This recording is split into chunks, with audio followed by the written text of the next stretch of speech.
And that's what Club for the Future is all about. Thank you, Sophia. Thank you, Emily. And thank you, the Brooke Owens Fellowship, for the difference you're making in our industry. What an inspiration. Truly inspiring stuff. Shortly here, our crew will receive that official go from Mission Control to begin the astronaut load-in process. That should come at about T-minus 45 minutes. Once they get that go, they'll travel down the road to space to the launch pad. From there, it's getting real. They'll ascend the launch tower, stand by in the safety shelter, cross the gantry, and ingress into the crew capsule, where Capcom, Kevin Sprague, will be communicating with them from the time the hatch is closed through the entire flight and all the way to crew capsule touchdown.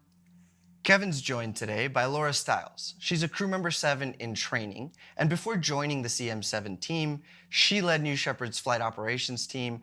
Some of you may recall she was sitting in my seat here at the desk on the last launch. That's right, Eddie. You've big shoes to fill. I couldn't agree more. I hope you're ready. Laura's had a stellar career with us. She's been with Blue since 2013, beginning with the new graduate rotation program, and eventually she became one of Blue's first qualified capsule controllers. It's very cool to see her in this position, and I can't wait to see her lead her own mission as crew member 7. We are cheering on Laura from the desk today. And checking back in on Club for the Future, today's astronaut crew continued our tradition of making their own postcards on behalf of Club to fly with them to space and back today. This gives each astronaut the chance to share a few words of inspiration for the next generation. Some great art we see here. I love Gary Lai's solar system. I think that looks like. Yeah, no, I think it's a 2-scale drawing of our solar system, and then we've got some inspiring messages of being brave, and you can do it. Absolutely, you all, you can do it. All right, we're moments away from Mission Control's official go for astronaut load-in to begin. While we wait for that, let's take a quick break.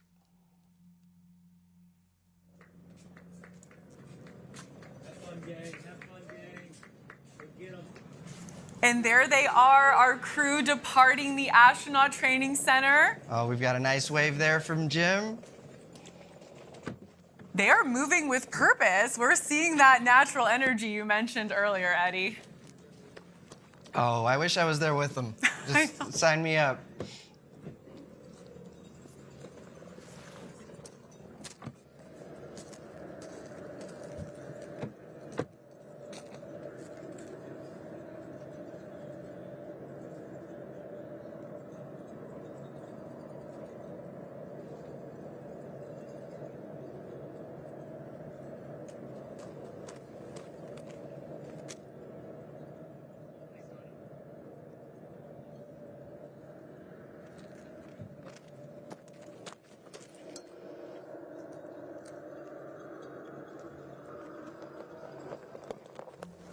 In the driver's seat there, crew member 7, Sarah Knights.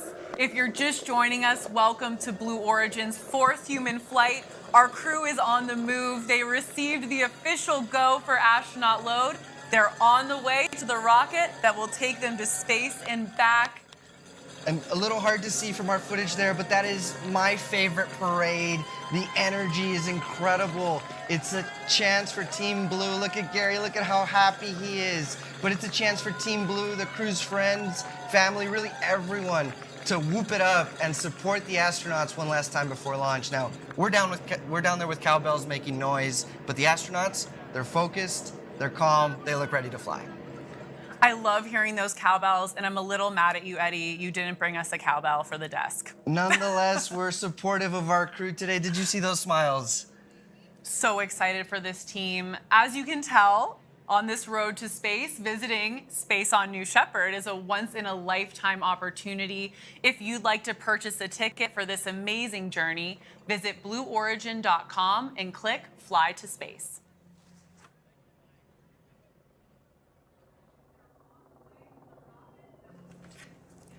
As they make their way to the rocket, let's meet today's crew. In seat number 1 is Senior Director and Chief Architect of New Shepard, Gary Lai. Gary was one of Blue Origin's first 20 employees and is the architect of our New Shepard system. His contributions to this rocket, this company, this industry have been monumental. He leads by example with humility, compassion, and intelligence, and he's the benchmark for what we humbly aspire to each day at Blue Origin. I know that flying on New Shepard has been Gary's dream since day one. He's worked so hard and so long for this. Emotional day for all of us to watch that dream come true. George Nield is in seat number 2. He founded Commercial Space Technologies to encourage and facilitate commercial space activities. But previously, George had a very big job as the FAA's Associate Administrator for Commercial Space Transportation for a decade, from 2008 to 2018, a role in which he was pivotal in paving the way for the success of commercial spaceflight. The whole industry thanks you, George. We're honored to give him the view of Earth he's been dreaming about since he was a child. Now, some have called him the modern-day Marco Polo. Jim Kitchen is in seat number 3 today. He's a professor at the University of North Carolina, Chapel Hill, an entrepreneur and world traveler. Today, he'll become the first person to have visited all 193 UN-recognized countries and traveled to space. He's done more than just step foot in these countries. He really experiences them. He's hunted Goliath frogs in Cameroon, interviewed residents of an internally displaced people camp in Iraq, and today he'll experience the final frontier, space. Jim is very much looking forward to seeing a borderless planet and connecting that experience with all of us back here on Earth.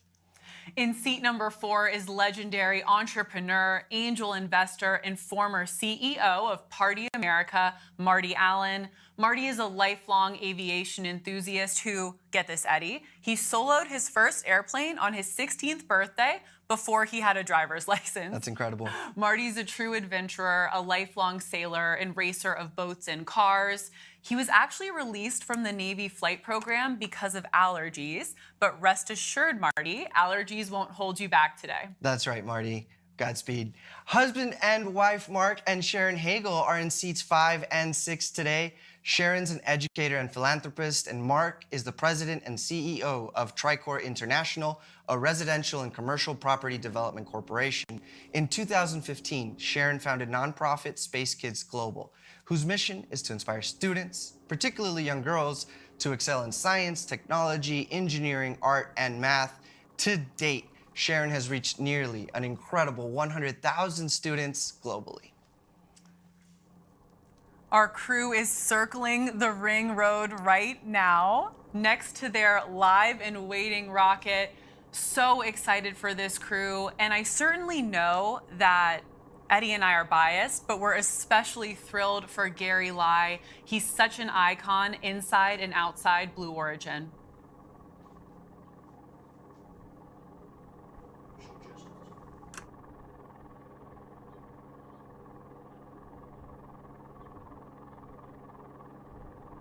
Chief Architect of New Shepard, and I've been working on the program from the very beginning. So I joined Blue Origin in March of 2004 as one of its first 20 employees, and that was actually before the New Shepard program even officially began. In that time, it was just a concept, a little bit more advanced than a napkin sketch, and I helped build the team that would eventually design and put it together. And lift off. When most people look at the New Shepard, they might see the astounding technology. To me, New Shepard is about the wonderful team that I've had the pleasure to work with over 18 years. I'm one of those people, and there are a lot of us at Blue, where opening the road to space for humanity is a calling. As humans, our grandest accomplishments happen because we are explorers by our fundamental nature. There is such a grand space and universe out there with so many resources and so many things to explore. I almost would not know what to do with myself, and I have very few useful skills, I think, that are not related to flying people to space. There's very few jobs, very few professions, and very few places where you have that combination of working on something so important that is at the same time so challenging and so rewarding. I can't wait to fly on the New Shepard vehicle.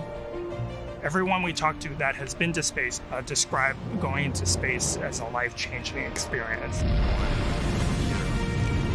I don't know how I'll feel, actually, on that date. Obviously, it'll be a cause of celebration, but it will also be a period of a lot of self-reflection. was a once-in-a-lifetime, once-in-a-career opportunity to follow a program from start to finish to such a major goal. So I hope I will feel that it was as meaningful as the amount of time and energy that we put into it.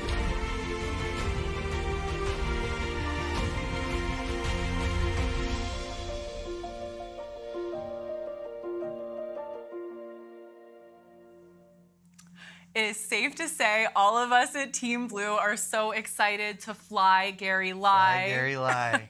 Hashtag fly Gary Lai. That's right. We're thrilled for Gary today. Words truly cannot describe it. And I am absolutely thrilled to say Gary is currently climbing the launch tower in the bottom right of your screen. If meeting Gary is any indication, we're passionate about doing meaningful, historic work here at Blue Origin. Come join Gary, Eddie, myself, and the rest of us here at Team Blue. We're quickly growing across the country. We have offices and factories in Washington, Florida, Texas, Alabama, Washington, D.C., and California. We've recently expanded to Colorado, Virginia, and Arizona. Big initiatives require the best and the brightest, like Gary Lai, like Jackie, like you. Come work with the smartest people on the planet, solving the most interesting challenges as we build a road to space. Encourage you to visit our website for more details. And as we see our astronauts ascend the tower, let's take a moment to discuss some of the things each astronaut will fly with today. Jim Kitchen is carrying his 10 passports with him. The one with the Ukraine stamp will be in the pocket closest to his heart. He's also carrying a Ukraine flag and an American flag. Marty will be bringing a 10-foot by 6-foot American flag made to fit exactly inside his flight bag. He'll be hanging this flag in his front yard when he returns home from space, to be Marty's neighbor. Sharon will be bringing challenge coins from her STEAM-focused nonprofit, Space Kids Global. Mark will be bringing a small stuffed drum from Purdue University, his alma mater. Mark actually used to play drums in the Purdue marching band. And fun fact, Eddie, Purdue is home to the world's largest drum. I did not know that, but boiler up. Dr. George Neild will be bringing numerous patches and other artifacts from his storied aerospace career, as well as his Air Force Academy badge. And one of the things Gary Lai is bringing with him is a first edition copy of the book, From the Earth to the Moon.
And our crew just exited the safety shelter, crossed the gantry to their crew loading tower, and they're entering the capsule in ascending order.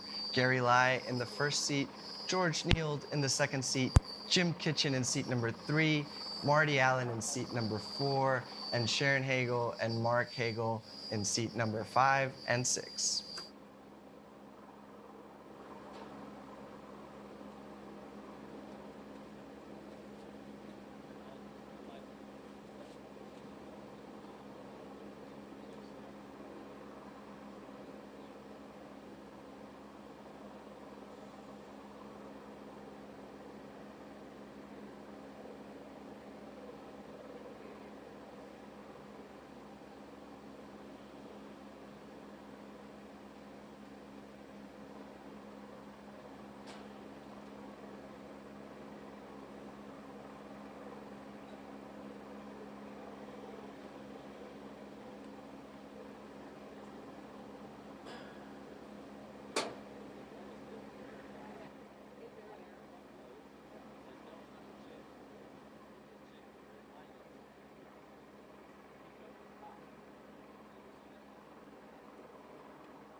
Our crew is seated in the New Shepard crew capsule, and crew member 7, Sarah Knights today, is helping them into the capsule, getting them all situated, getting them all buckled into those seats. But Eddie, they've been down here in West Texas for a few days. Yeah. They're very well practiced in buckling those seatbelts. That's Tell right. us a little bit about astronaut training. Yeah, no, our astronauts arrive a few days before their launch, and they learn everything about the New Shepard system. They practice harnessing their buckles, getting into their seats, getting out of their seats, what the correct microgravity etiquette is, and it's just an incredible experience. Can you imagine going through that experience with the architect of New Shepard, Gary Lai? I truly can't. I mean, talk about subject matter expertise. I also, it was so funny, I was thinking about Kevin and Sarah training Gary Lai to go on this experience. The architect of New Shepard, Gary Lai. He's actually right there on the left when you're peering into the open hatch here. Just so thrilled. It's unbelievable to see Gary in that seat. Absolutely. And what an experience for our astronauts to train with Gary, to hear the stories and the context and behind the whys of how New Shepard is today. And of course, about our vision and this inspiring mission that Gary has undertaken now for over 18 years. That's perseverance, it's diligence, it's determination. He's designed, he's built, he's tested, and today he's flying New Shepard. We said it before, #FlyGaryLi. Shortly coming up here is the hatch closure. So at this point, our tower crew and our crew member 7 are doing those final preparations. Let's check in on that.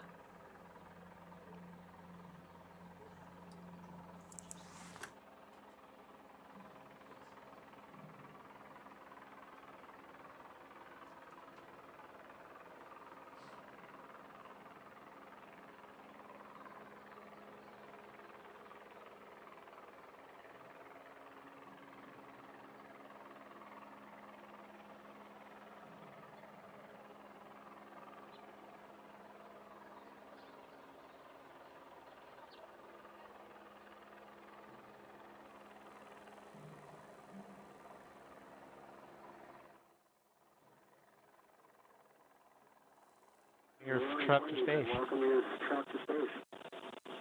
We're going to get started with astronaut contact.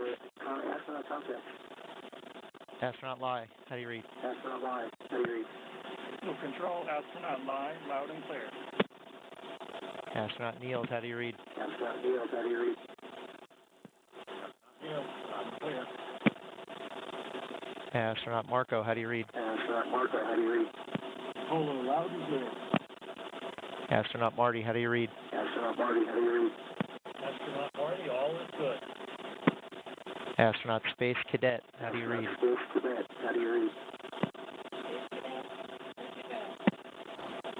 Astronaut March, how do you read? Astronaut March,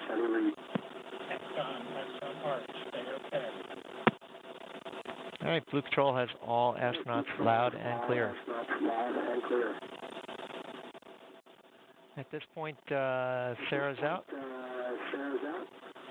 You're going to see Felix for a moment, and then we'll be getting into...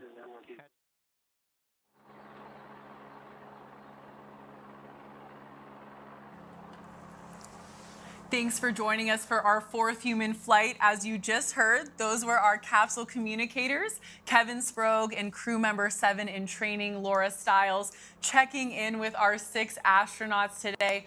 George Niels, Sharon and Mark Hagel, Jim Kitchen, Marty Allen, and the architect of New Shepard, Blue Origin's very own Gary Li, are loaded into the RSS First Step, awaiting a life-changing experience to space and back. And we just had a great shot of Gary and his smile, and of course, the RSS First Step over the hatch. It means reusable spaceship.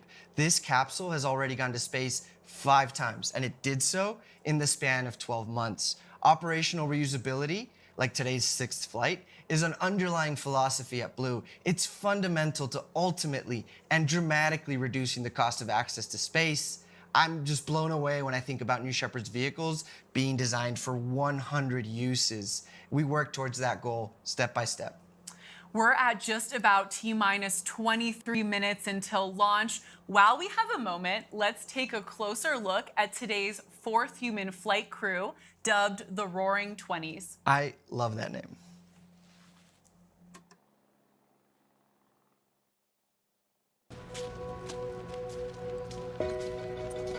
I've really been interested in space since I was a child. Used to cut out articles in the newspaper about the space chimps and the Mercury astronauts. One of my earliest childhood memories was watching an Apollo launch off the coast of Florida. And it was amazing. I wanted to be an astronaut. What order do you fasten your right? I've been working on New Shepard from the very beginning. I've been involved in every single aspect of the design and production of the vehicles. I used to parachute jump, and I liked the adrenaline rush that you get. And this has got to be off the charts. Our family has always thought we've been crazy because we do some high experience things. And I think by the time we got to this one, there was a little bit of acceptance that that's who they are, and there's not a whole lot we can say about it. Having been to all 193 countries and to be able to go to space and see this borderless planet, I think is so meaningful, especially given all that the world is going through right now. I think space is really our future. This is so exciting because we're on the edge of a new generation, a new frontier. We must explore and understand the universe, and especially our local solar system. This is a new era of the unbelievable, where a teacher from North Carolina gets to go to space. The day of the launch, when that rocket gets in and you start feeling the power of it, I don't even know what I'm going to think. Looking out the window and seeing the black sky and the curvature of the Earth is really going to be special. Here I am with this opportunity of a lifetime, and it's just amazing. To be able to fly with this crew, and including Gary Lai, who's had such a major role in creating New Shepard, is just very special to me. Where are you guys going? Space! Yeah, let's fly.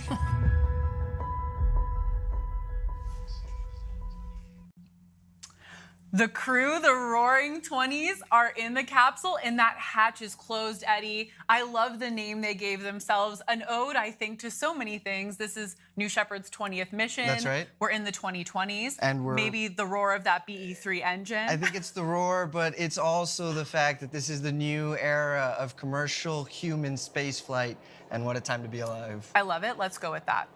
It's such a unique shared experience for the crew. The bonds they form here in West Texas will last a lifetime.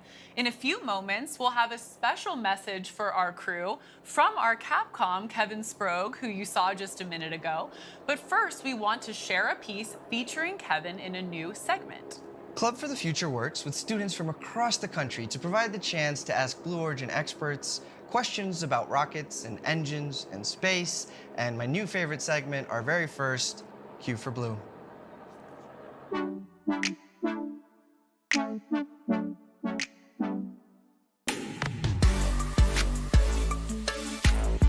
Hi, my name is Hazia Puga. I go to SEAM Academy and I'm from Lexington, Kentucky. Right now in physics, I am studying gravitational energy and mass versus weight.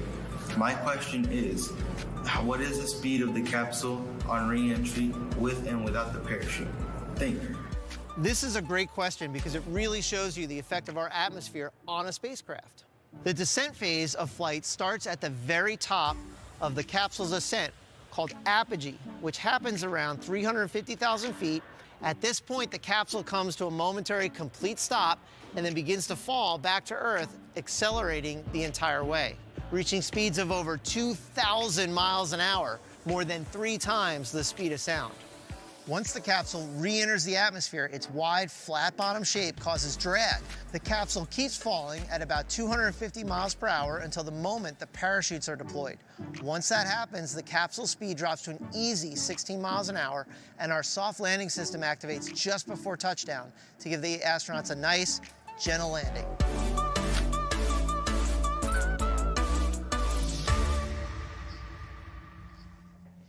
And what an insightful question from Club for the Future. Kevin, thank you for walking us through that.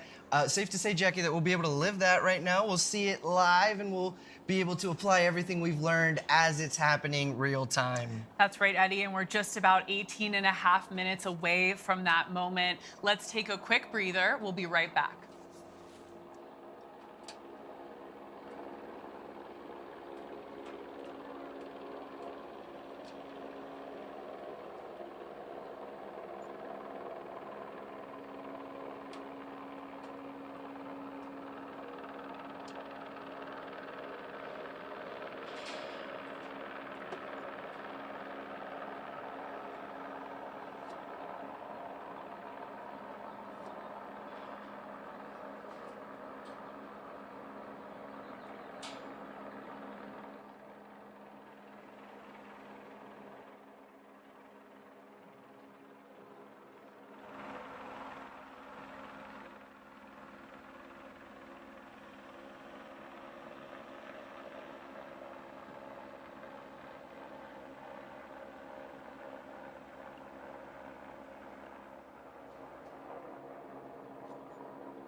If you're just joining us, we're at about T-minus 16 minutes until our fourth human flight. As you can see from these beautiful shots, our crew are strapped in, the hatch is closed, and the tower crew is just doing some final checkouts prior to today's mission, alongside crew member 7, Sarah Knight, standing there in the black flight suits. And can you imagine their view? These largest windows, some of the largest windows to have flown in space, they're sitting 80 feet in the air, looking out on the far west Texas desert, and there's this world-class launch pad right next to them.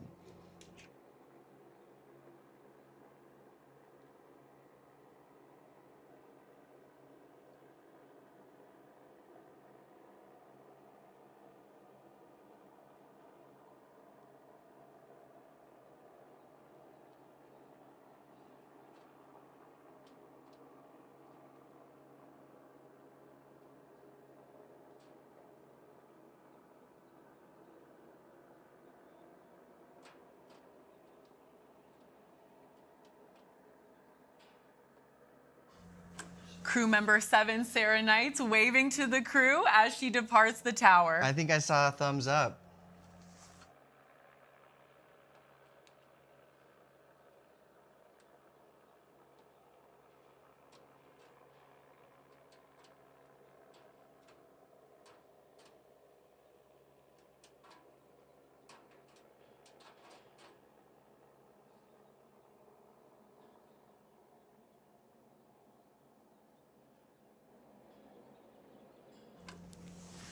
Coming up here shortly, we're going to have a very special message for today's crew from some of the astronauts who have flown on New Shepard before. Coming up here shortly will be the voice of our capsule communicator, Kevin Sprague. Let's listen in.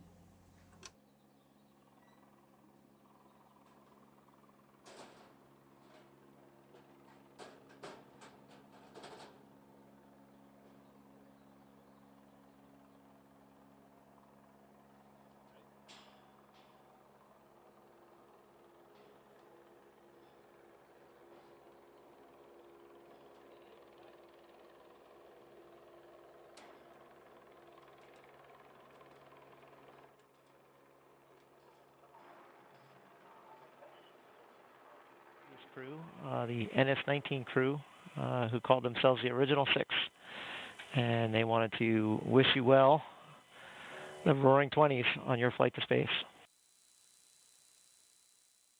Astronaut Michael Strahan, known as Astronaut Stray, wanted you to know the trip will go by in a flash in the moment, but your memory will make it seem like it was hours.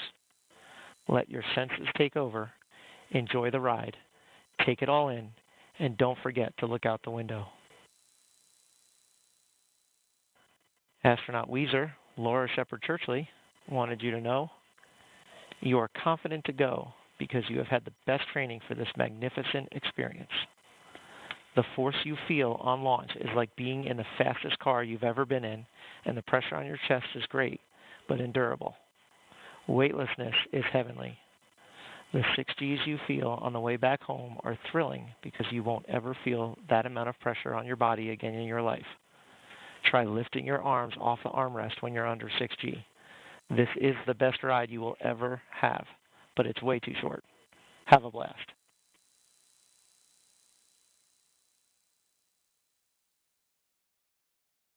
Standby 1.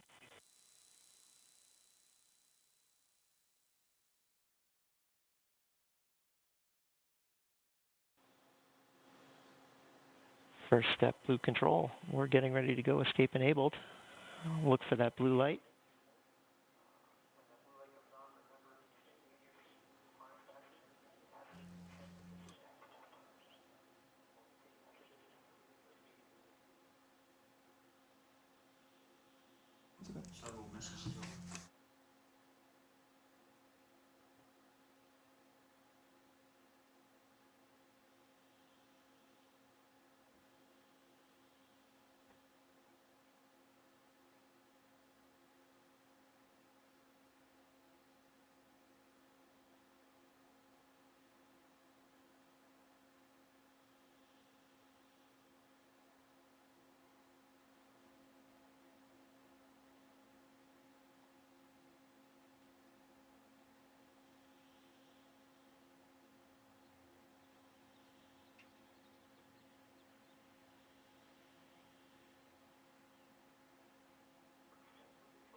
sailor wanted you to know you are about to see the universe as it truly is.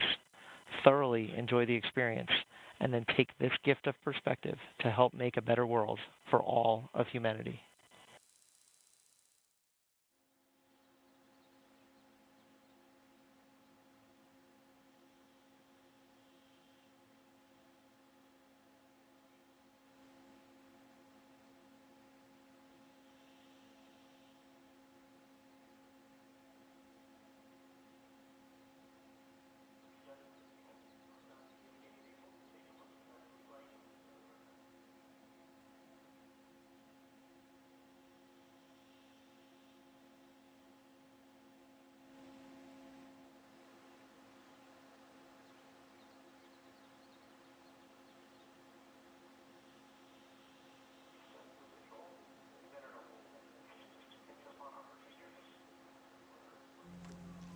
It's so cool to see the community of Blue Origin astronauts getting a little larger, launch by launch, step by step. We had a few messages there from the previous crew, the original 6, and just what perspective. I think I heard that New Shepard is the best ride ever, too. So I'm going to quote that. We have entered a hold at the moment, and we're going to hang out here while we get back to you.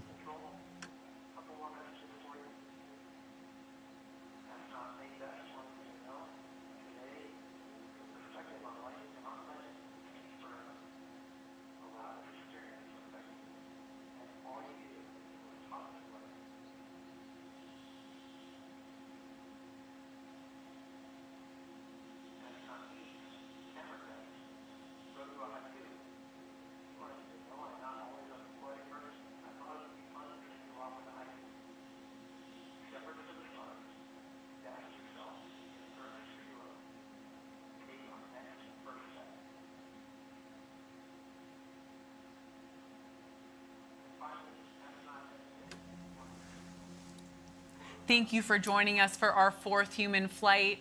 Our crew is buckled into the capsule. We're in a brief hold here, but New Shepard did just hit a big milestone in today's operations and went escape enabled. Eddie, tell us about the significance of this moment. That's right, Jackie. Escape enabled is a pivotal moment in our flight preparation. Earlier, we talked about the full envelope escape system that we've thoroughly tested here in West Texas, all the way from the launch pad to max Q to near apogee escapes. So this system enables our mission assurance today, and so they've got a lot of roomy space in the capsule, 15 cubic meters to float around, but they will be protected the entire time by this escape system. Of course, safety is at the center of everything we do here at Blue Origin. We'll be right back.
Thank you for joining us today for Fourth Human Flight. We remain in a brief hold here, but you are getting some beautiful views of Van Horn, Texas in the background from our amazing camera crew.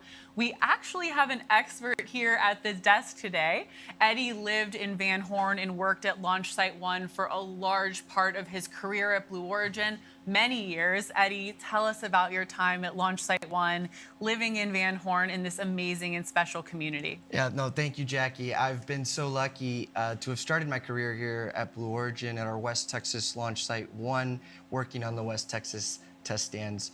You know, Van Horn is really in the middle of nowhere, West Texas, but it's a slice of home for me and for us at Blue Origin. We moved to Van Horn in 2006. Our founder, Jeff Bezos, gave the scoop to the Van Horn Advocate all those years ago that we were going to be here, that they would hear the roar of our engines and see the beautiful flying vehicles go to the edge of space and back. Now that operation has changed. Since 2006, we've grown a lot. We're over 300 employees, and we've launched 19 times, going on 20, and we continue to test the BE3 engine, the BE3 propulsion module, the BE3U engine for New Glenn, and of course the BE4 engine for Vulcan, for New Glenn, and it's an incredible operation. Our team here has a dream job. They design, they build, they test, they push those systems to the limit, and then they learn. And it's part of the reason that we're able to today with certainty say that we believe and are proud of our mission assurance that this BE3 engine and this New Shepard system will keep our astronauts safe on this incredible ride to space. Van Horn is truly such a special place. Every time we're here, we love seeing the signs of support for Blue Origin. The community here is truly unmatched. Absolutely, and I'm so proud of the employees that have helped and have gotten involved in the community and have really helped Van Horn grow up with us. And that's super important because this is our home. So special. Thank you for those special memories and insights, Eddie. We remain in a brief hold here, so let's check out more of those beautiful West Texas views, and we'll be right back.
As you can see, we currently remain in a hold while Mission Control makes sure all systems and weather are aligned for today's flight. But while we have a moment, let's talk about how our learnings from the BE3 engine flying today on New Shepard are carried forward into the BE3U program.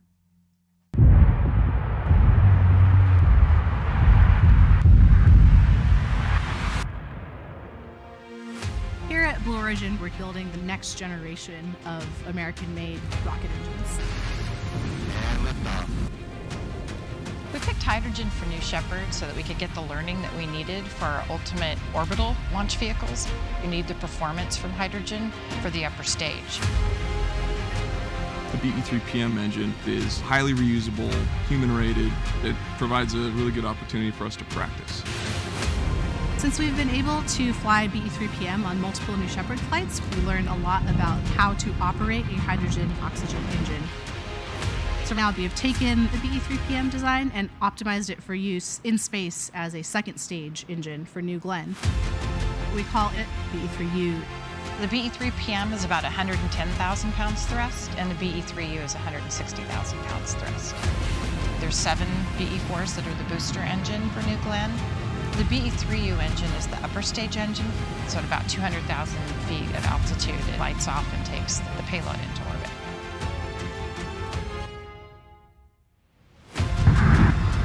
We're engine testing now. We're doing a few design tweaks based on what we've learned, and by the end of this year, we should be up to full rate production. It is just an exhilarating feeling to watch all of our hard work come together and see that engine actually come to life. One of the reasons I came to Blue after a career of doing engines is just the numbers of engines we're doing. We're supporting research, production, flight. That's unique to Blue.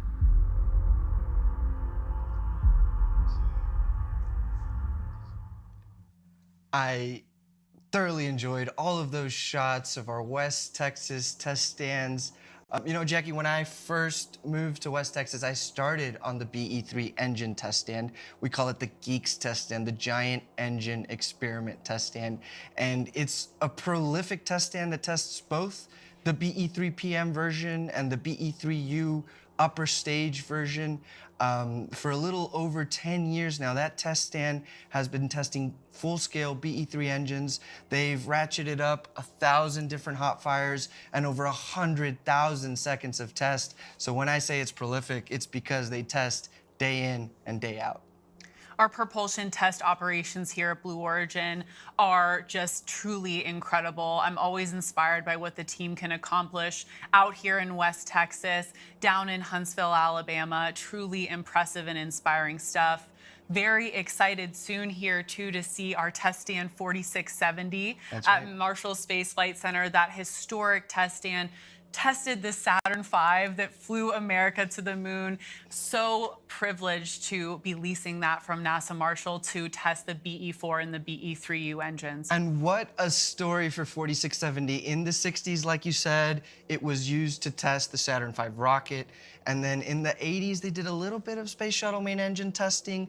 In the 90s, that test stand actually tested the Russian rocket, the RD-180. And then it went into a little bit of a pause, did some SLS testing. But what a legacy that we've inherited from the RD-180 to the BE4. That is the new paradigm shift in rocket propulsion. That's right, Eddie. I have to say, I get to visit our facilities a lot, very lucky, and I love visiting 4670. You can feel the history there, truly a special experience. We are still in a hold at this time, but we'll be right back.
We remain in a hold in our countdown today to make sure everything is ready to fly. While we have a moment, let's talk some more about safety, of course, our #1 priority at Blue Origin.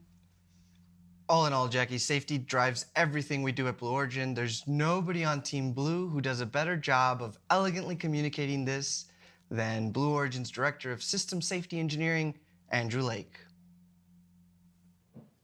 Andrew, you have such an important role at Blue Origin. So at Blue, when we say safety is a top priority, what does that mean? Yeah, it's interesting, this idea of safety as a priority. And there are a lot of ways to think about this, but I see safety more as a core value that you build a business around. And a business like what we were thinking about for New Shepard and what Blue is doing in general is animated around this idea of safe and reliable systems. So New Shepard went through this extensive test program, right? And we flew for, 5-6 years before we put people on board. How do you know that you're done?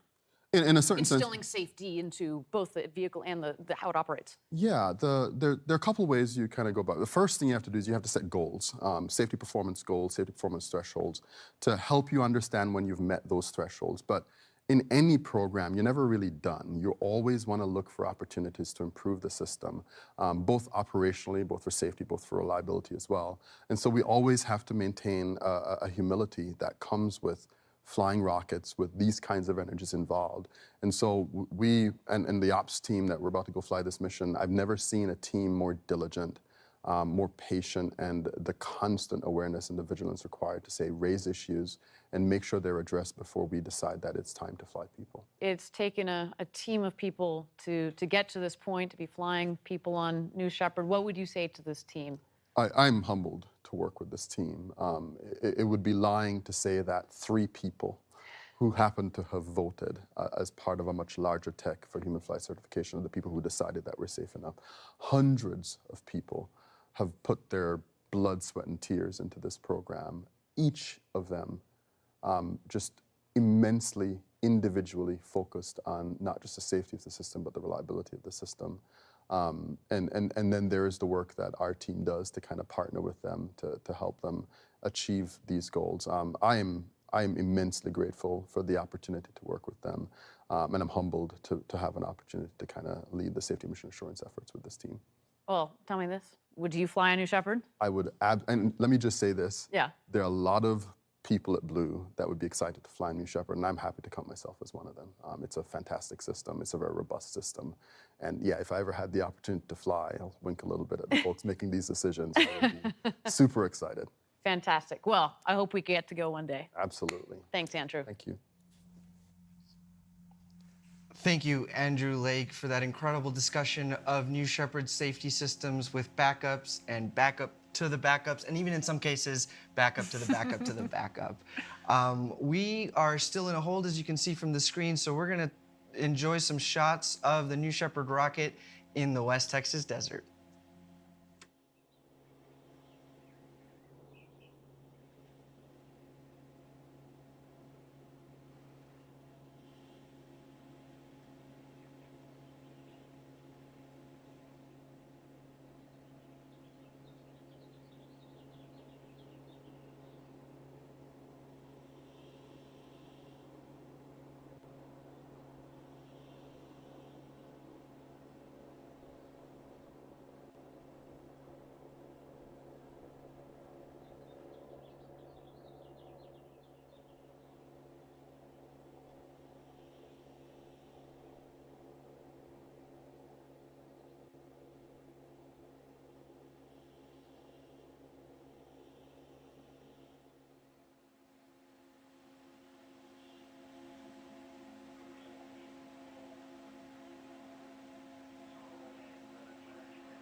While we have a moment here, let's talk about New Glenn, our orbital program.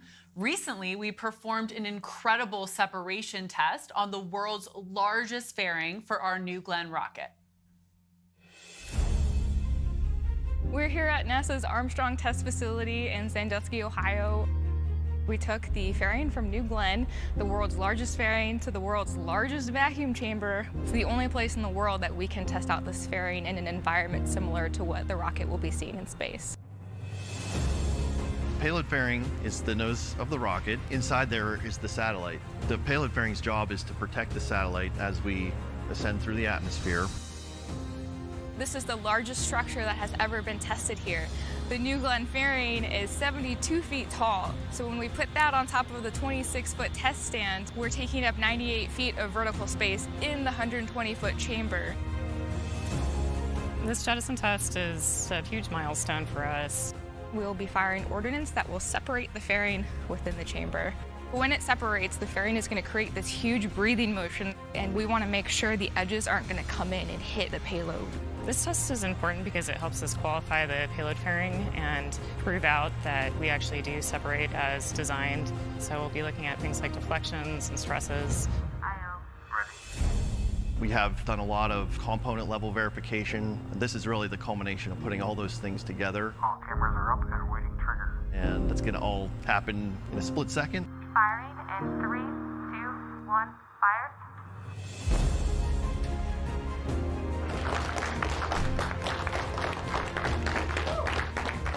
It separated as expected. We collected a lot of really good data. After this first shot, we're going to test again. And once that is successful, we say, yes, the fairing is good to go.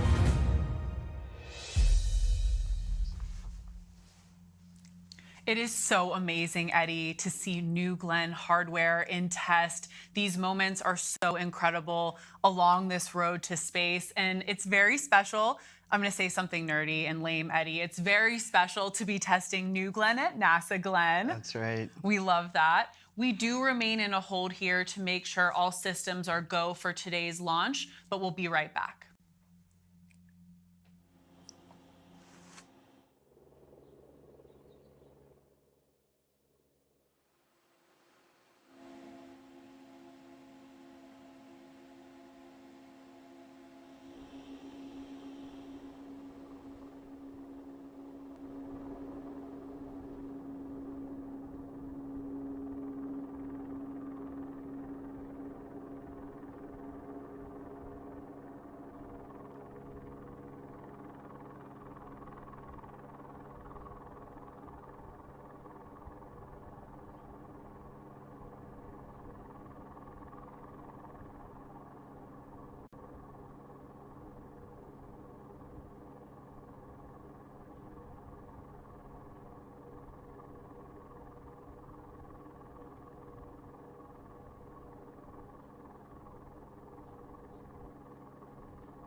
We remain in a hold here while Mission Control ensures that all systems are a go for launch. While we wait, let's talk about an exciting new project at Blue Origin, Orbital Reef.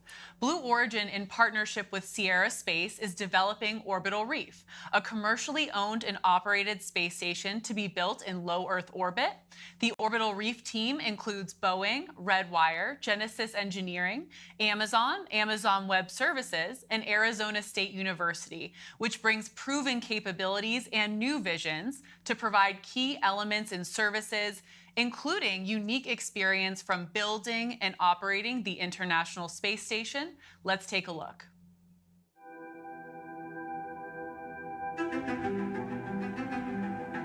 There have been dreams for a very long time of robust commercial activities in space with growing populations and so forth.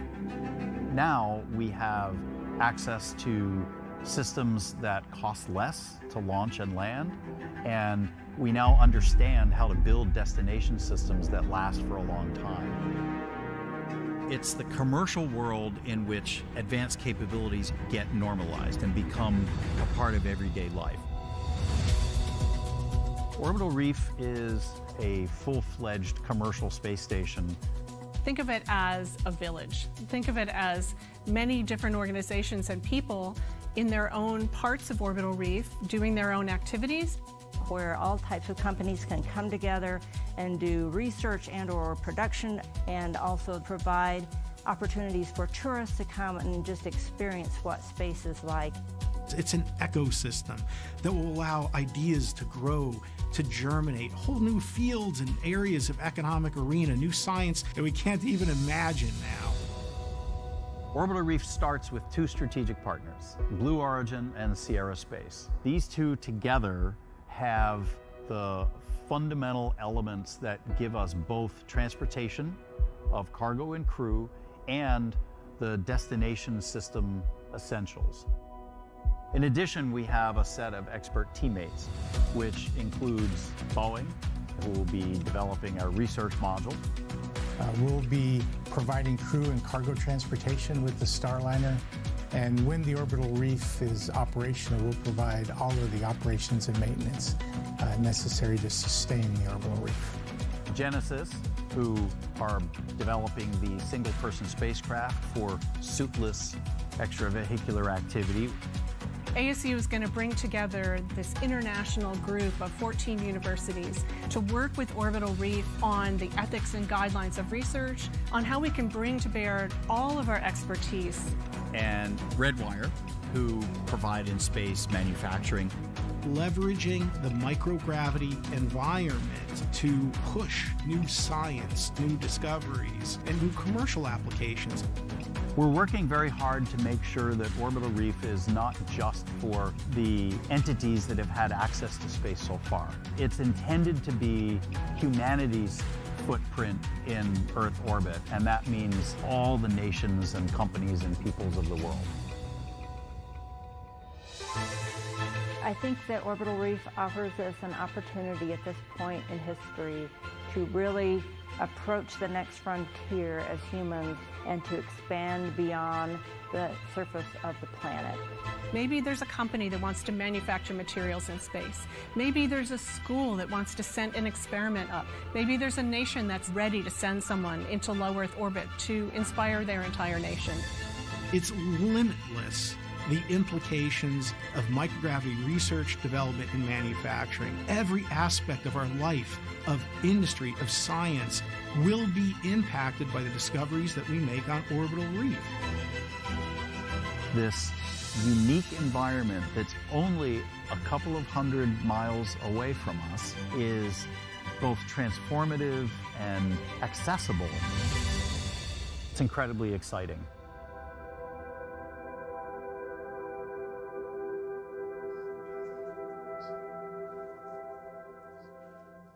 Our team is absolutely honored and thrilled to have received an award from NASA to continue advancing our Orbital Reef partners alongside our teammates.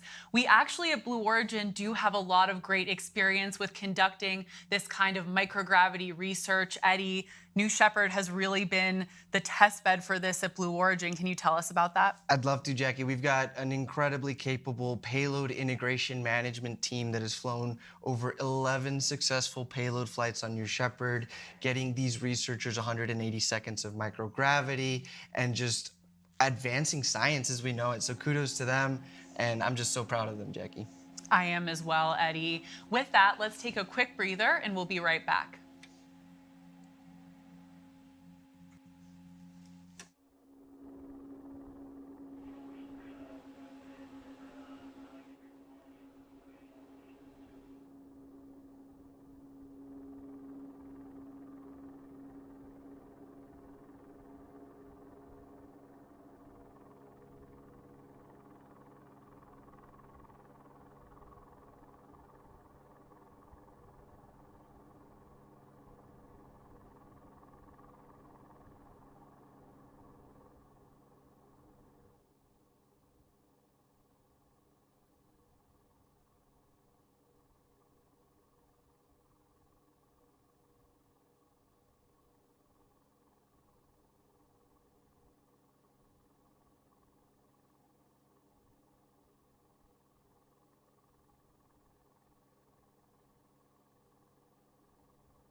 Thank you for joining us for our 4th human flight, and thank you for sticking with us throughout this hold. I spoke with our flight director, Nick Patrick, earlier this week, and as you know, holds are, of course, a completely normal part of our launch process. Safety, as we've said multiple times on today's webcast, is always the #1 priority at Blue Origin, so we need to continue to take this time to do those checks and make sure this mission is ready for launch today. Stay tuned.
Thank you for joining us for our 4th human flight. As you may have seen on your screen, we did release the hold on the countdown clock.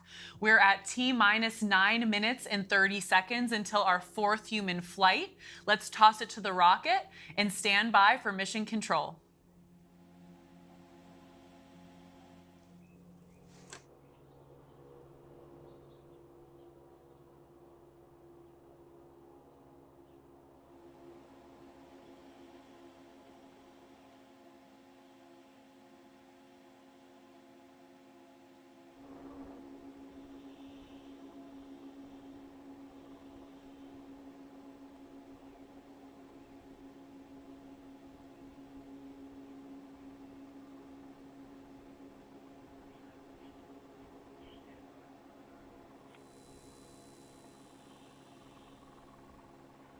All stations, this is the flight director on Channel 1 and UHF voice for the go pull for terminal count and launch. Capsule. Go. Booster. Go. Ground. Go. Safety. Capcom. Go. Engineering. Go. Copy, all goes. This is flight director. New Shepard is go for launch. Booster, commence the terminal count. We'll go flight. As you just heard, we are go for launch for our 4th human flight. We're so excited for the Roaring 20s crew. Let's take a moment and take in the sights and sounds from Launch Site 1 as the minutes tick down on the launch clock here in West Texas.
Okay, as we tick down to launch, Eddie, can you take us through today's New Shepard flight profile? I'd love to, Jackie.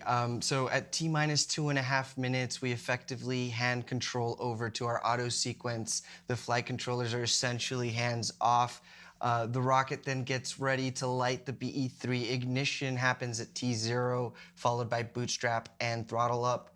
Liftoff occurs at T+7 seconds, and that BE-3 engine powers the New Shepard vehicle through the atmosphere. Just before 1 minute, the vehicle reaches max Q, that's maximum dynamic pressure, the point of maximum stress for the structure. At 2 minutes, that main engine shuts off. We call that MECO, and at 2.5 minutes, the New Shepard vehicles separate into 2, and the astronauts are free to float about the cabin. The PM reaches apogee at 4 minutes and starts to re-enter the atmosphere due to Earth's gravity. The fins steer back to the landing pad. The drag brakes deploy. The engine restarts for a nice, soft landing. Meanwhile, the astronauts were able to enjoy some microgravity time because the gumdrop shape of the capsule was much slower to re-enter. As that capsule pierces the atmosphere, we see drogues, we see mains, and shortly thereafter, the terminal deceleration system that causes the capsule to land on a cushion of air, that poof of dust. Touchdown, welcome back, astronauts. I'm so excited. Thanks, Eddie. We're just about T-minus 5 minutes until liftoff. The 6 people on that live rocket are getting close to launching to space. Let's check in with them on the pad.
We're just under T-minus 4 minutes to launch of the Roaring 20s crew.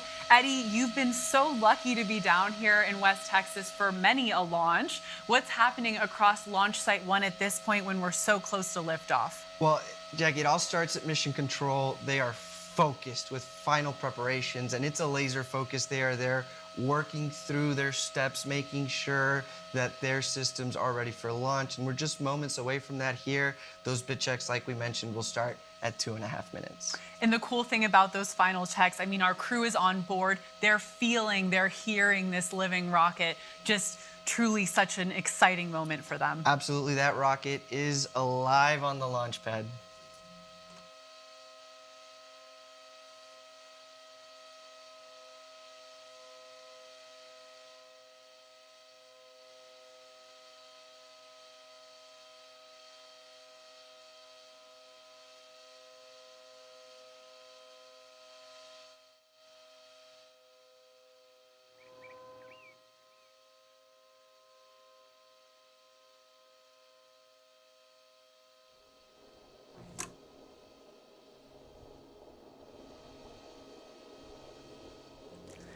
Thank you for joining us. As you've noticed, we've just entered what we expect to be a very brief hold here, just a few minutes. Stay tuned.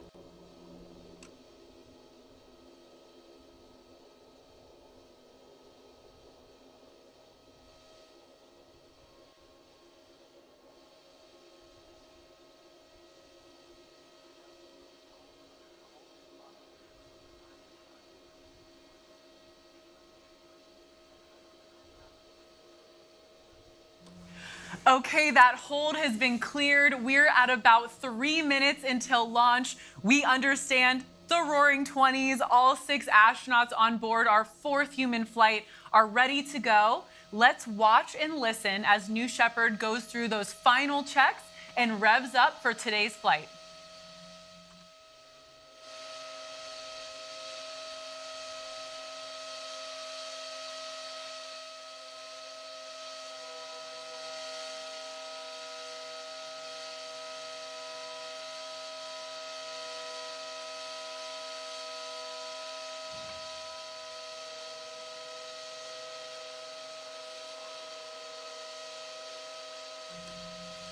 And Jackie, as we mentioned, we've now entered auto sequence, so this rocket is going to automatically prep itself for launch.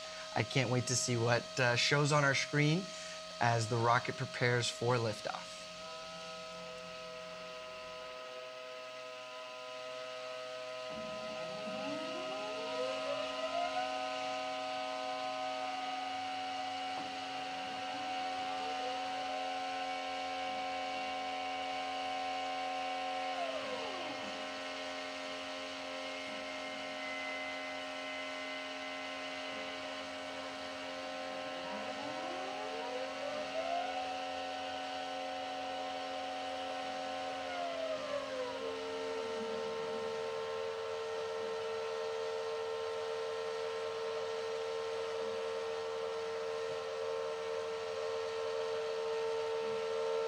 With just under 90 seconds to go, those aft fins at the base are actuating, going through their bit checks.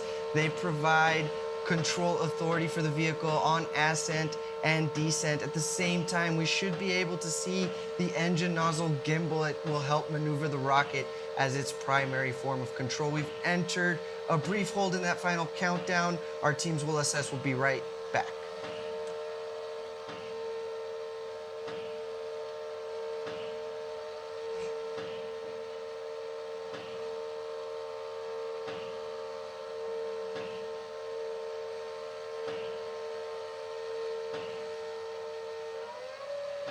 That hold has been released. We're at about T-minus 1 minute to liftoff.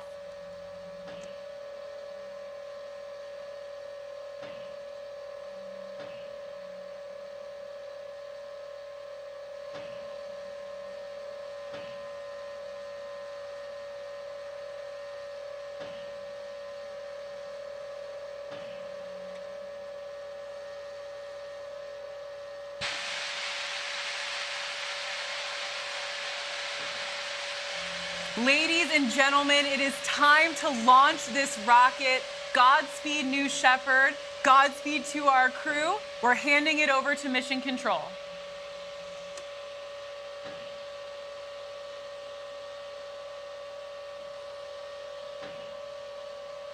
T-minus 10, 9, 8, 7, 6, 5, 4.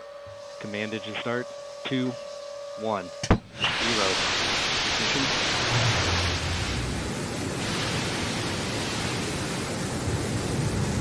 And liftoff. Shepard's cleared the tower. And liftoff. Mission Control has confirmed New Shepard has cleared the tower and is on its way to space with our 4th human flight crew. Godspeed, New Shepard. Godspeed, the Roaring 20s. Enjoy this ride. You can see on the lower left-hand side of your screen, we are gaining speed as New Shepard lifts off towards space.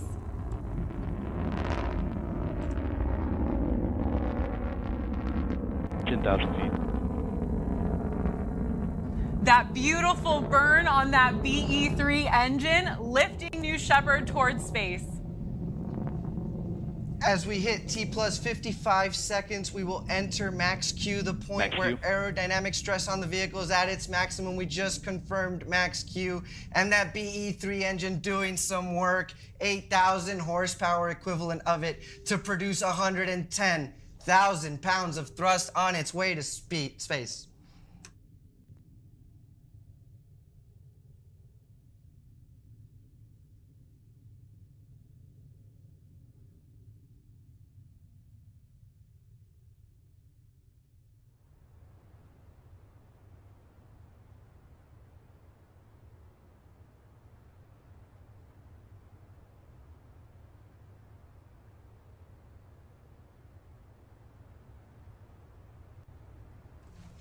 We have a beautiful shot of the BE-3 engine there and its colorless exhaust. That's what happens when you mix liquid hydrogen and liquid oxygen. That is steam powering the rocket all the way up to the top. Here in 20 seconds, the BE-3 will throttle back, shut down, and will reach main engine cutoff. Stay tuned.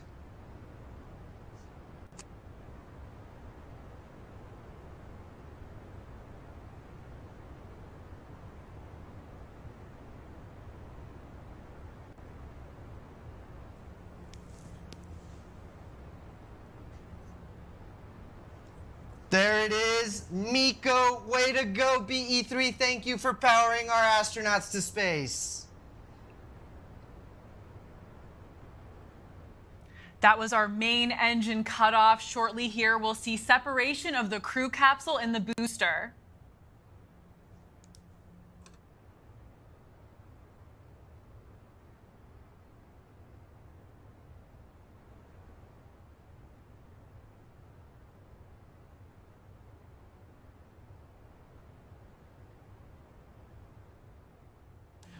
At this point, our Capcom Kevin Sprague will momentarily cue the astronauts to unbuckle their harnesses and start floating around the capsule. Welcome to Zero Gravity, Gary Lai and crew of the Roaring 20s.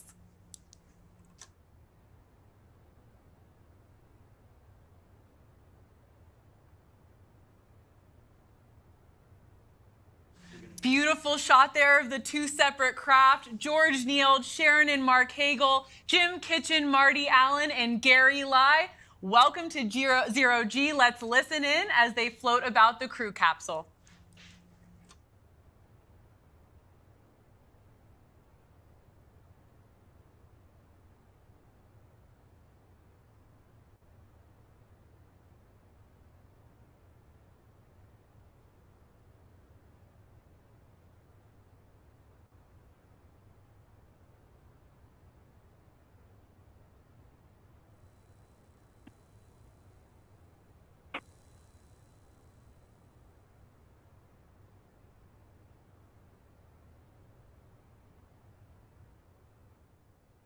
What? What? Oh, right. Oh, my God. You see all the circles.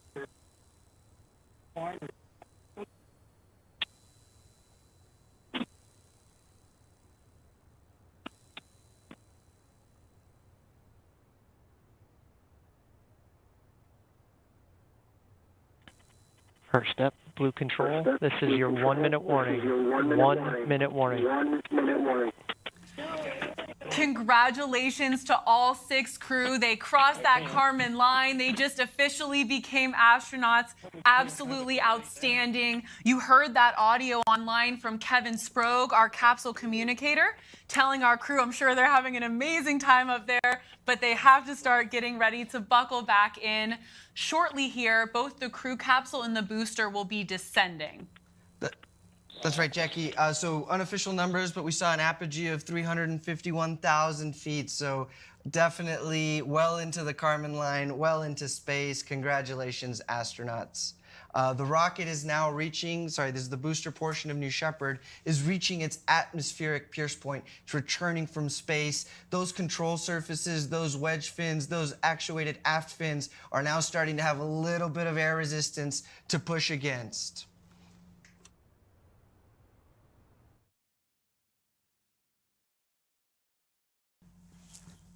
The booster will reach its maximum re-entry velocity, which is just under Mach 4. That's 4 times the speed of sound. And it's an incredible booster shape coming back down over the West Texas desert against those Texas blue skies. This is the fun part.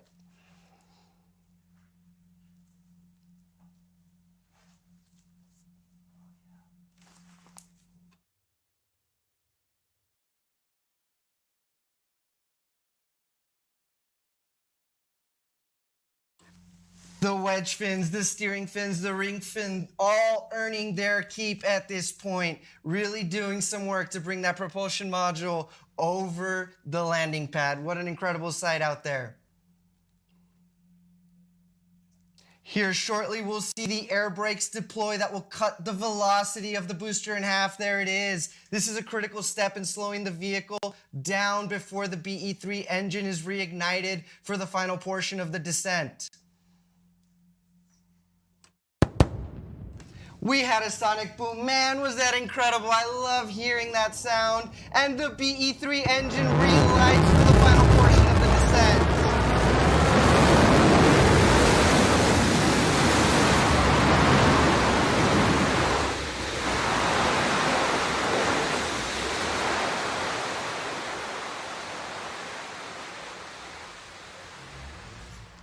Touchdown, New Shepard. Welcome back to Earth. What an incredible feat of engineering required to bring this rocket back safely, reuse it. All I can ever say, Jackie, is wow.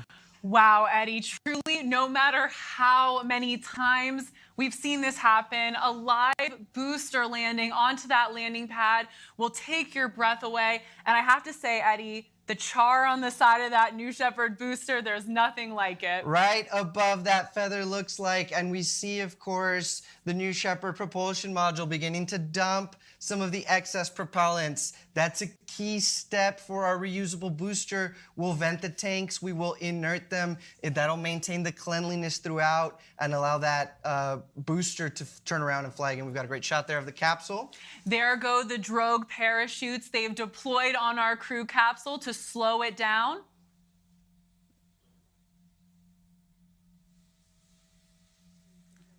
And there go those main parachutes. Those 3 mains will slowly inflate to help slow down the return of the crew capsule. While the parachutes are, of course, essential to provide a gentle touchdown for the crew capsule, New Shepard also has that innovative retro thrust system to make our touchdown even smoother for the Roaring '20s crew flying today.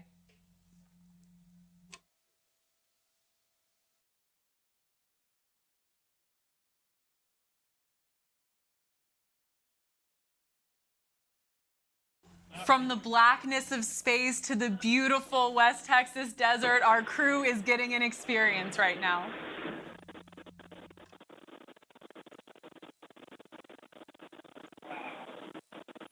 That was a quick 10 minutes.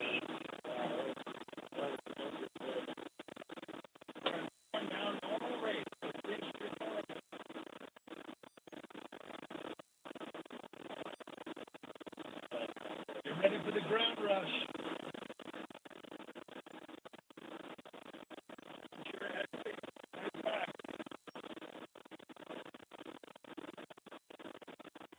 First step, blue control. Stand by touchdown. Stand by touchdown.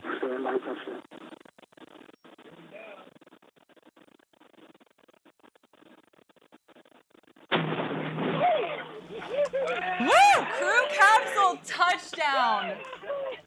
Welcome back, the Roaring 20s and astronaut Gary Lai. That sounds like some happy crew members there. From the sounds of it, maybe all landed back safely and are doing great. We'll get confirmation from Mission Control here shortly. What a beautiful shot of that booster and capsule in the West Texas desert for what looks like a wholly successful fourth human flight. That West Texas does kick up there for our crew, welcoming them back to Earth. At this point in the mission, our team is preparing landing safety operations and recovery of our astronauts from the crew capsule. We'll be on the ground at the landing site to follow that action in just a bit. And hopefully, Eddie, even talk to some of the world's newest official astronauts.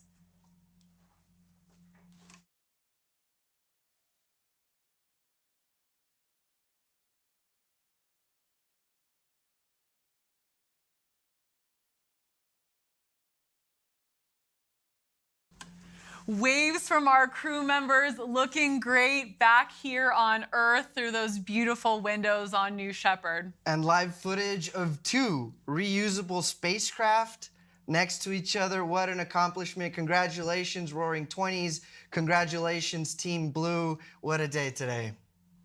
Just a truly incredible moment. Our astronauts have returned home safely. Our crew team is on the way out to recover them from the capsule. Wow. What a day. As we've mentioned, it appears to be a safe launch and landing, so absolutely kudos, congratulations to the mission team and Mission Control for really pushing through it, staying determined on that long-term vision of flying people to space today.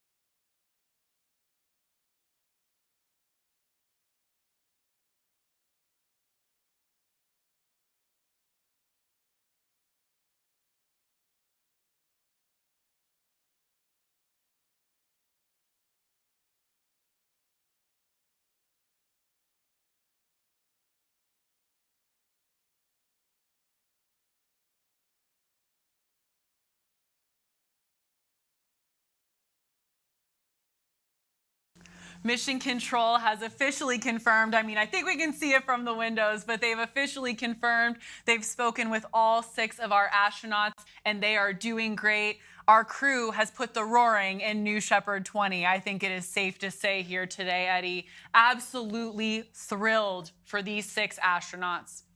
And we've got just incredible shot right now of the desert, the mountains in the back, the blue skies. I can't wait to hear from these astronauts. What will they have to say about their experience today?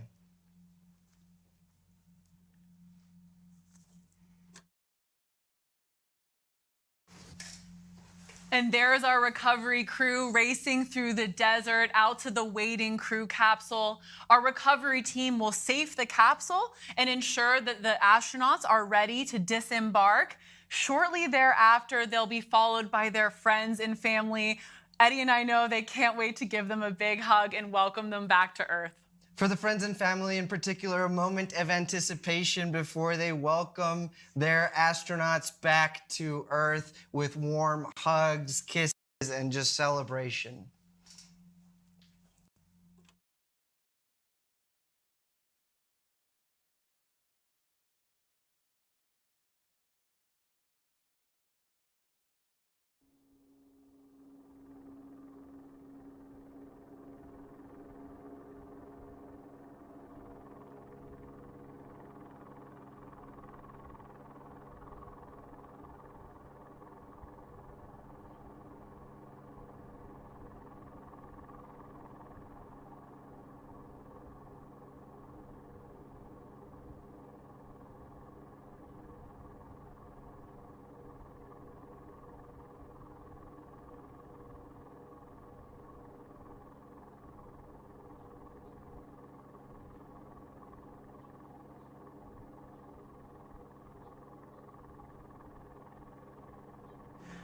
Thank you for joining us for what was a successful fourth human flight. Our recovery team has arrived on site. Stay tuned here because hopefully we'll be able to again hear from some of our crew members about these amazing experiences. Stay tuned.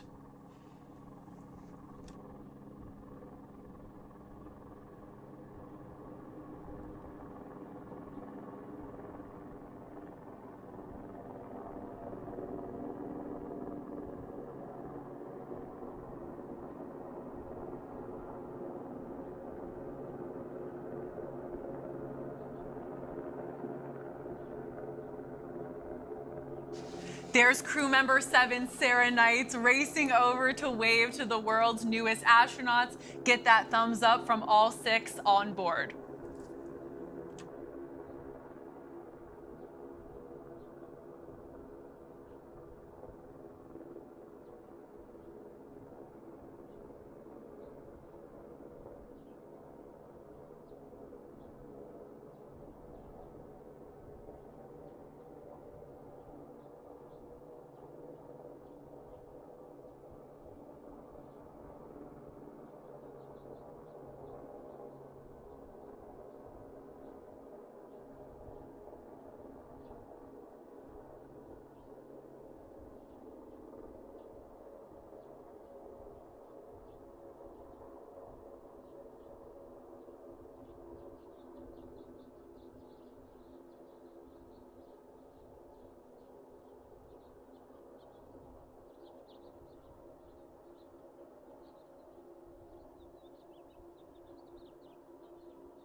The Roaring 20s crew is back, and there you see our crew member 7, Sarah Knights, with those stairs getting ready to open the hatch here in just a few moments.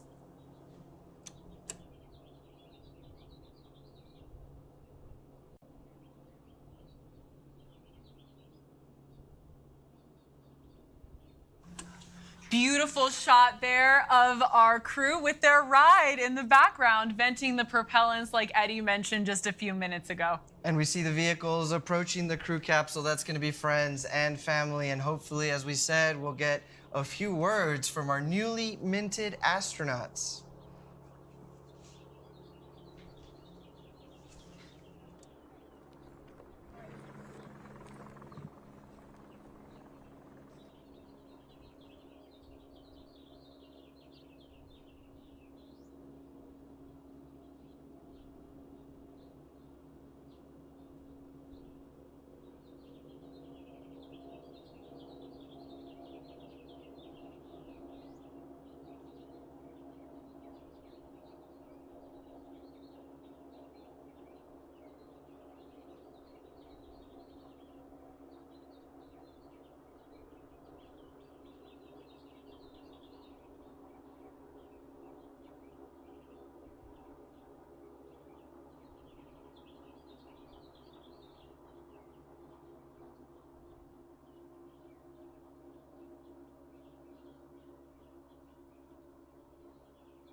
And we'd be remiss to not mention huge kudos to our crew member 7, Sarah Knights, down there about to open the hatch. Our capsule communicator, Kevin Sprague, that was with our crew through the duration of their flight. Just an amazing role this crew member 7 does, shepherding our crew through this entire experience from astronaut training to touchdown. That's absolutely right, Jackie. It's why we call it Crew Member 7. We, Team Blue, through Sarah and through Kevin, ride with these astronauts to space and back, and we're with them every step of the way.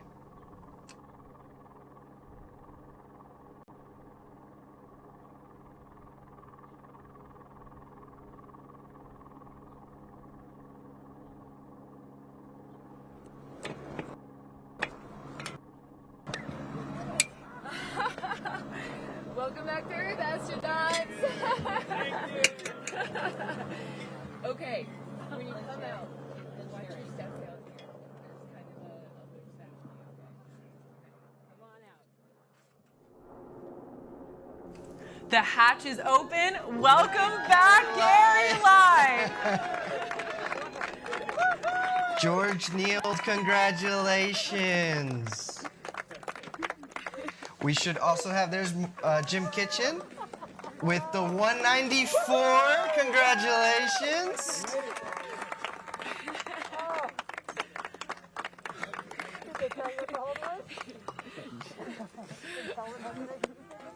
Thank you, Marty Allen, for riding to space today. As we promised, allergies did not hold Marty back today.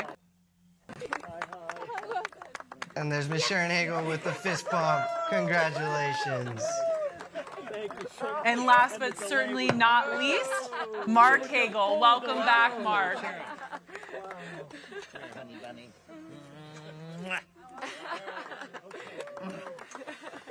Camera's over here.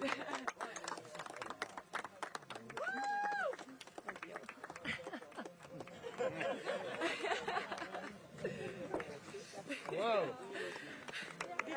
Amazing. Oh, God. Wow. It's the most beautiful thing I've ever seen. You loved it? Oh, you got, I want you to do it. You're next. I'm going back. It was very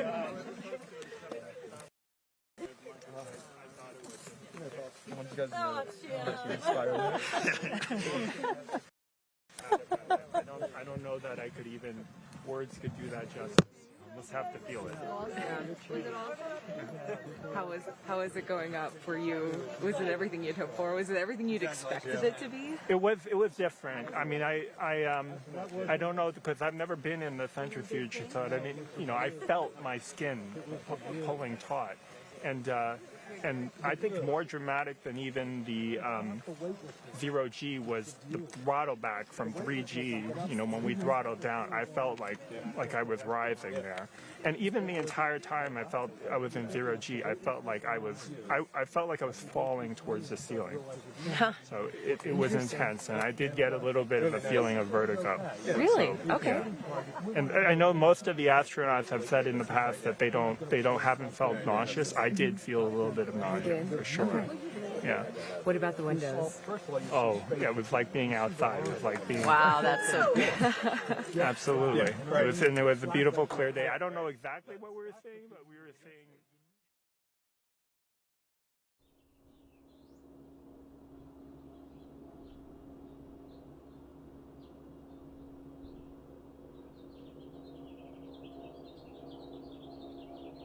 I'm so overcome. Thank you very much. Thank you for Team Blue. Thank you for this opportunity. I will never forget it. Thank you. Thank you for making this real and making it a possibility for us to be able to send people.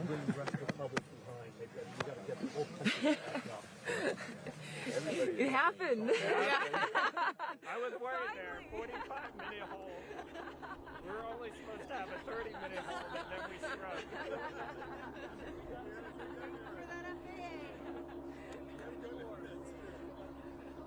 Yeah, did you talk to George about that?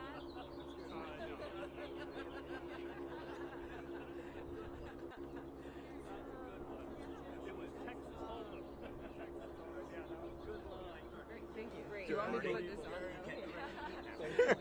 on? much. Jim, show me what do you have here? Yeah, this is we were joking 193 in space. It was scary on the line. What is 193? 193 is the countries that I visited. I brought all of my passports with me, representing all of the countries in the world, and this was pushing that final boundary, going to space. And let me tell you, that was an out-of-body experience. I was thinking that on the way up, you're going 2,300 miles an hour, and you feel every bit of that, and then you get time stops. It's like this moment in time where you see this beautiful Earth and the blackness of the universe. It's the blackest black I had ever seen, and I said that, it's like that is an eternal black. It is a dark black, and it is just breathtaking. And wow, I don't know. That was a moment. That was a moment, and you know, connecting with humanity all around the world. Seeing that big, beautiful.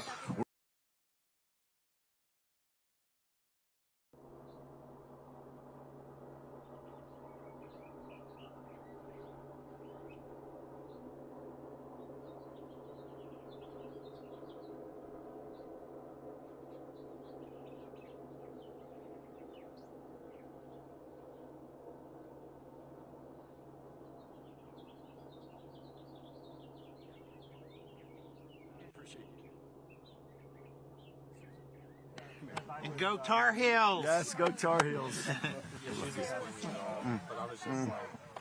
Reaching for the Right. Yeah, right. Here's your hat. Yeah, here. I'll hold it. You got this. Okay. All right. I love you. Amazing words from their incredible experience. So special to hear from our crew. Also coming up here shortly will be our special astronaut pin ceremony. Stay tuned for more.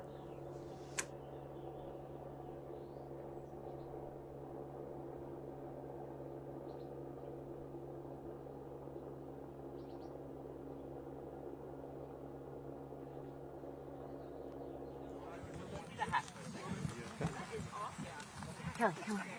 Okay. George, tell us, how was it? It was awesome. Was it? Amazing. You cannot be put into words. As soon as we got above 100,000 feet, you saw the sky getting darker, and when it turned to pitch black, it was just gorgeous. The pictures don't do it justice. So between the black sky and the curvature of the Earth, and then having the freedom of floating around and upside down, just an amazing trip. Just thrill of a lifetime. That's fantastic. So it was everything that you had hoped for in more. your entire career fighting for this, right? Wow. Yeah. Here we are, letting more people go to space, and wow, they're going to like it when they try it.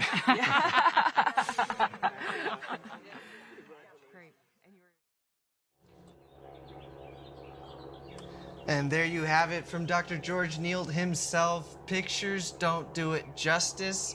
You'll just have to see it for yourself. That's right. And George, what an amazing, amazing moment for him. He's been a public servant his whole career, advocating for the commercial space industry, and to have just become an astronaut himself on a commercial space flight, what a moment.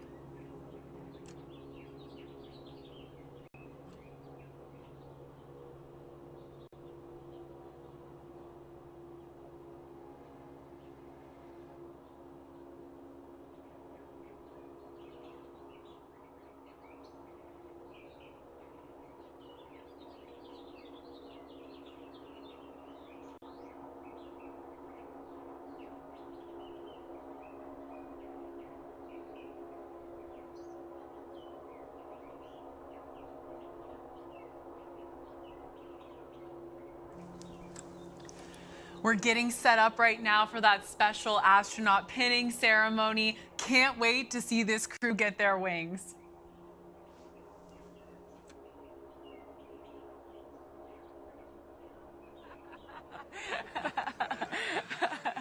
So what are we doing? So tell me what happened. What was your experience? I think going up, I was thinking it was going to be 50% weightlessness and 50% the view. When we got up there, it became 5% the weightlessness and 95% the view. The weightlessness was neat, but the view of looking to space, which is as black as your uniform, seeing the Earth, and then you could look down, and you know how the farmers, when you're in a plane, they have the circles? You could see all those, and it was incredible. We just got to get, all of America's got to get caught up to this, and we need a lot of people up here. I'm still stunned for words. The weightlessness was great. We weren't up there long enough to really enjoy the weightlessness, where you could eat and play with objects. It's the view. You look out of an airplane at 35,000 feet and realize that we're, 10 times that height up there. It was unbelievable. It's got to be for the astronauts who go into space, where it's all black. That's got to be incredible. I'm just thinking, God, I wish I were in the blackness looking back. It's unreal. Yeah. Just unreal. Thank you so much. Your training was off the charts. Okay. We got in and it was like, oh, this is just what we've been doing for the last few days. Good. That's the intention. It was unbelievable. You can relax but I did even I wanted to do somersaults and all that, and I was just taken back by the view. You can't put it into words. You just have to see it. Yeah. You can't put it into words. And coming down, that's where you really felt the G's coming down. When we separated, the capsule almost felt like it was starting to fall right then. You know, that feeling. And then you just realize you're there and you can't describe it. Yeah. It's just unbelievable. Anyway, Awesome. that's it. Cut! Thanks, Freddie. Thank you.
Lots of proud Cornell grads watching, I'm sure. Gary live proudly waving the flag. I'm sure they're eager to have him come visit campus. And making Team Blue proud as well. I think I see the astronauts starting to line up for this awaited pin ceremony. What an exciting time. And to hear from the astronauts just like we wanted to, and the reflections, I'm sure, over time will grow more and more beautiful. Down here, please. Oh, we can do it, yeah. We can do it. Maybe just keep it. Right. Exactly. Yeah. Good thought. Here, take off. I'll step back. Okay, thank you. Yep. Ready to start. Yep. Get him in the pinning. It's cold out here. Brisk.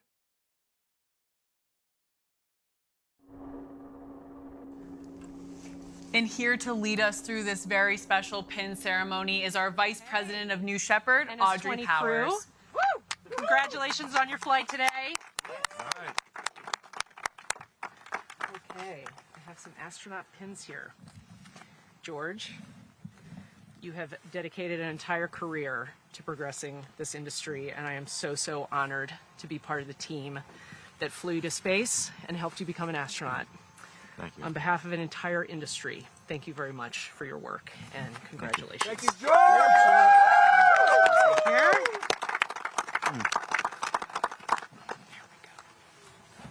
Thank you. Jim, the great explorer, astronaut Marco, right? After a lifetime of exploring, congratulations on crossing your 194th border today. Thank you.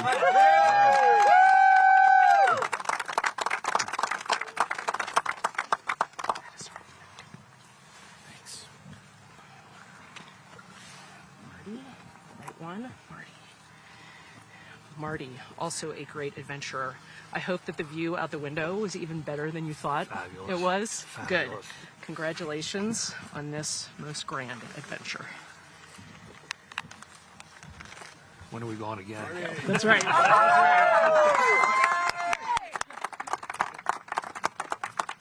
Sharon, you've inspired so many children and you've done so much work to inspire our next generation of space explorers. Thank you very much for all the work you do with our next generation, and congratulations. You're making cry. Thank you. You deserve it. You deserve to cry a little bit.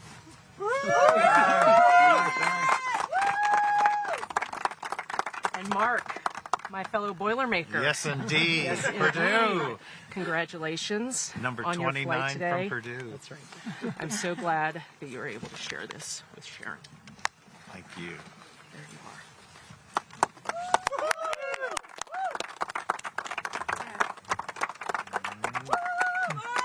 And Gary, my friend Gary.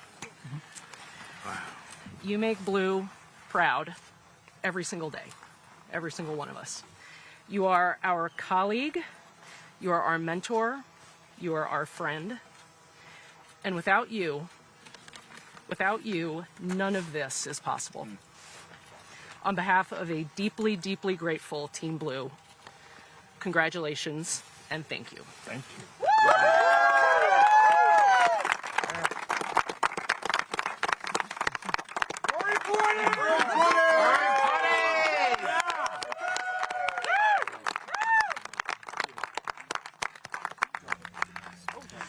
Well, that was amazing, Eddie. I think it's safe to say all of us across Team Blue might be a little teary-eyed right now. Not speaking for you, speaking for myself, though. Astronaut Audrey Powers, is there anything that woman can't do?